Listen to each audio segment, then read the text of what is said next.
এরপরে প্রশ্ন হলো, ছোটবেলা থেকে শুনে আসছি এক ওয়াক্ত নামাজ ছেড়ে দিলে 2 কোটি বা তার চেয়ে বেশি সময় জাহান্নামের আগুনে থাকতে হবে, এটা কতটুকু সহি? ভাই, এই মর্মে একটা কথা আপনারা ছোটবেলা থেকে শুনে আসছেন, আমরাও সবাই শুনে আসছি, সেটা হলো এক ওয়াক্ত নামাজ কাজা করলে, এক ওয়াক্ত নামাজ না পড়লে তাহলে সেই ক্ষেত্রে 2,88,00,000 বছর জাহান্নামের আগুনে পোড়াইতে হবে, এক ওয়াক্ত নামাজ কাজার কারণে, ছাড়ার কারণে। এই কথা শুনছেন না আপনারা? তো এই বিষয়টি আসলে যেই বর্ণনাতে পাওয়া যায়, সেই বর্ণনাতে 80 হুকবার কথা বলা হয়েছে, 80 হুকবাকে যোগ বিয়োগ করে 2,88,00,000 বছর বের করা হয়েছে।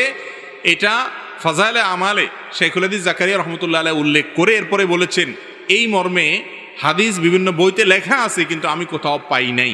এবং বিশুদ্ধ কথা হলো এটাই যে 2,88,00,000 বছর জাহান্নামের আগুনে পড়বে এক ওয়াক্ত নামাজ কাজা করার কারণে। এই মর্মে কোনো বিশুদ্ধ তো দূরের কথা, কোনো আপনার দুর্বল হাদিসও নাই, বরং এটি সম্পূর্ণ জাল, ভিত্তিহীন। কোনো হাদিসের কিতাবে এরকম কোনো কথা বলা হয় নাই।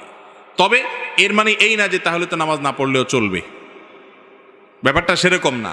নামাজ না পড়লে জাহান্নামে অবশ্যই যেতে হবে, তবে সংখ্যাটা কি হবে, এর বেশিও হতে পারে, এর কমও হতে পারে। আযাবের সংখ্যাটা এরকম ফিক্স যে সংখ্যা এখানে বলা আছে এরকমটি হাদিসে বর্ণিত হয় নাই, এর চেয়ে বেশিও হতে পারে, কমও হতে পারে। জাহান্নামে যাওয়ার মৌলিক একটা কারণ হলো নামাজ ত্যাগ করা।